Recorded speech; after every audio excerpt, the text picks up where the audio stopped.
Hello दोस्तों, हमारे YouTube channel पे आप लोगों का स्वागत है।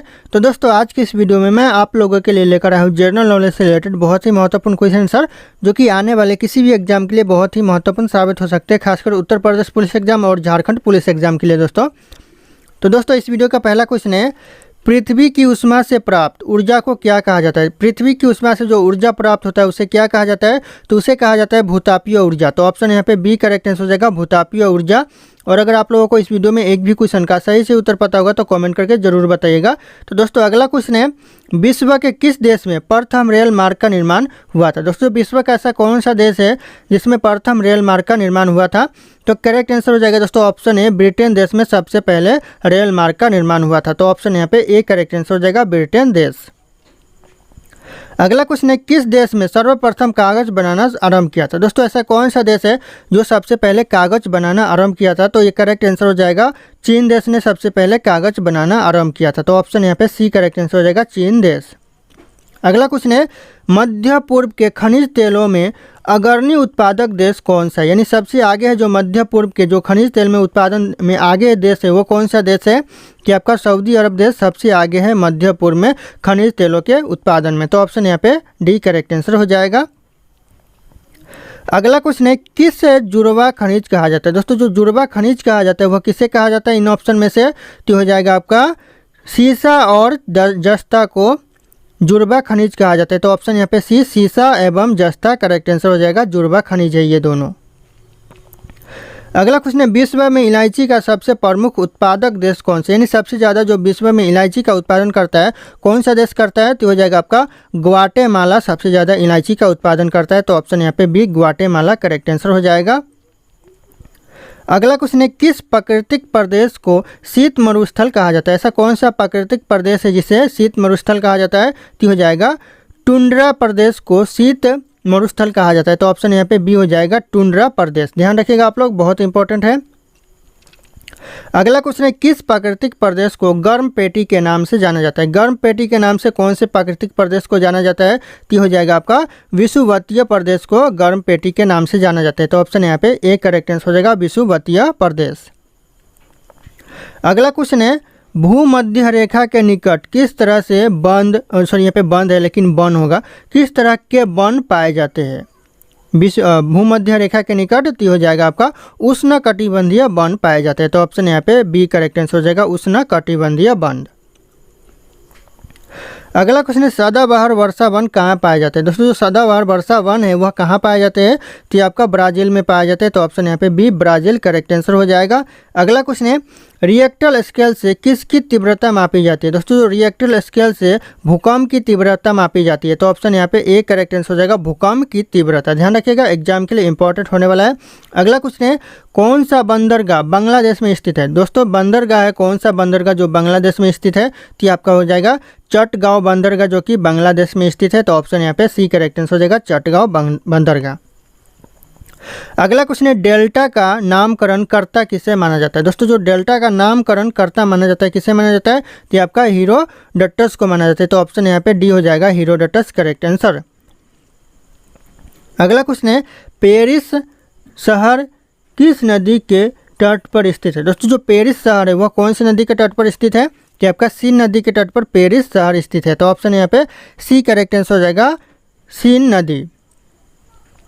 अगला क्वेश्चन है, करीबा बांध किस नदी पर स्थित है। दोस्तों जो करीबा बांध है वह आपका जेम्बेजी नदी पर स्थित है। तो ऑप्शन यहाँ पे ए करेक्ट आंसर हो जाएगा, जेम्बेजी नदी करेक्ट आंसर।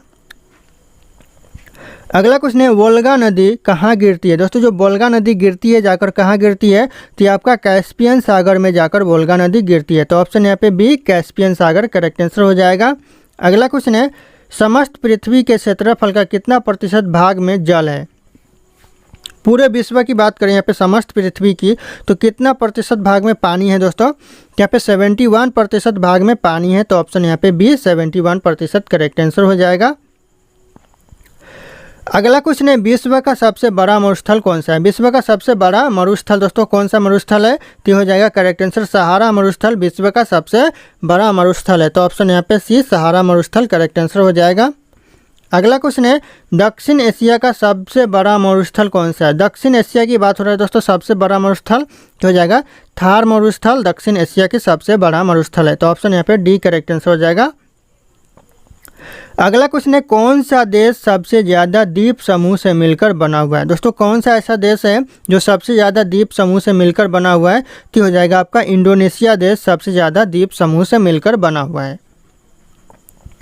अगला क्वेश्चन है विश्व के किस देश में अंतर्राष्ट्रीय सीमाओं की संख्या सबसे ज़्यादा है। कौन सा देश है ऐसा दोस्तों जहाँ पे अंतर्राष्ट्रीय सीमाओं की संख्या सबसे ज़्यादा है, तो हो जाएगा चीन देश। चीन देश में सबसे ज़्यादा है अंतर्राष्ट्रीय संख्या की सीमाओं की संख्या दोस्तों। तो ऑप्शन यहाँ पे ए करेक्ट आंसर हो जाएगा। अगला क्वेश्चन है विश्व में महाद्वीपों की संख्या कितनी है। दोस्तों जो कुल महाद्वीप है पूरे विश्व में, कितने कुल महाद्वीप है, तो 7 महाद्वीप है कुल विश्व में। तो ऑप्शन यहाँ पे सी करेक्ट आंसर हो जाएगा 7 महाद्वीप।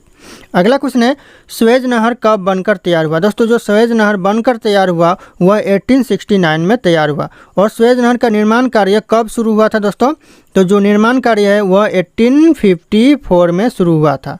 तो ध्यान रखिएगा 1854 में शुरू हुआ था और बनकर तैयार हुआ 1869 में। तो ऑप्शन यहाँ पे बी करेक्ट आंसर हो जाएगा और पॉइंट याद रखिएगा। अगला क्वेश्चन है स्वेज नहर की लंबाई कितनी है। दोस्तों जो स्वेज नहर की लंबाई है वह कितनी है, तो 168 किलोमीटर स्वेज नहर की लंबाई है। तो ऑप्शन यहाँ पे डी 168 किलोमीटर करेक्ट आंसर हो जाएगा। ध्यान रखिएगा एग्जाम के लिए बहुत इंपॉर्टेंट होने वाला है। अगला क्वेश्चन है विक्टोरिया जलप्रपात किस नदी से संबंधित है। यानी जो विक्टोरिया जलप्रपात है वह कौन सी नदी पर बना हुआ है, तो करेक्ट आंसर हो जाएगा जम्बेजी नदी पर यह बना हुआ है विक्टोरिया जलप्रपात। तो ऑप्शन यहाँ पे डी करेक्ट आंसर हो जाएगा जम्बेजी नदी। अगला क्वेश्चन है विश्व की सर्वाधिक ऊंचाई पर स्थित झील कौन सी, यानी सबसे ज़्यादा ऊंचाई पर जो झील है वह कौन सी झील है, तो आपका करेक्ट आंसर हो जाएगा ऑप्शन है टीटीकाका झील, जो कि विश्व की सबसे ऊंचाई पर झील है यह। अगला क्वेश्चन है नापोमीटर से किसका मापन किया जाता है। यानी जो नापोमीटर से नापा जाता है वह किस चीज़ को नापा जाता है, तो हो जाएगा बादलों की दिशा को और गति को नापा जाता है नापोमीटर से। तो ध्यान रखिएगा ऑप्शन यहाँ पे बी करेक्ट आंसर हो जाएगा। अगला क्वेश्चन है वायुमंडल में सर्वाधिक कौन सी गैस मिलती है। वायुमंडल में सबसे ज़्यादा गैस मिलती है कौन सी, तो नाइट्रोजन गैस वायुमंडल में सबसे ज़्यादा मिलती है। तो ऑप्शन यहाँ पे सी करेक्ट आंसर हो जाएगा। अगला क्वेश्चन है निम्नलिखित में से किसे श्वेत पर्वत के नाम से जाना जाता है। इन ऑप्शन में से किसे श्वेत पर्वत के नाम से जाना जाता है दोस्तों, तो हो जाएगा आपका धौलगिरी पर्वत को श्वेत पर्वत के नाम से भी जाना जाता है। तो ऑप्शन यहाँ पे डी धौलगिरी पर्वत करेक्ट आंसर हो जाएगा।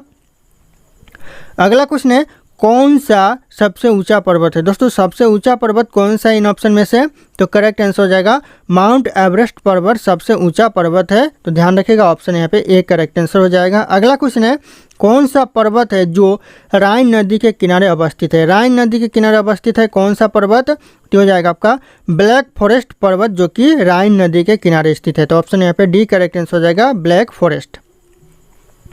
अगला क्वेश्चन है अग्निवलय किसे कहा जाता है। दोस्तों जो अग्निवलय कहा जाता है किसे कहा जाता है, तो करेक्ट आंसर हो जाएगा प्रशांत परिमेखला को अग्निवलय कहा जाता है। तो ऑप्शन यहाँ पे सी करेक्ट आंसर हो जाएगा प्रशांत परिमेखला।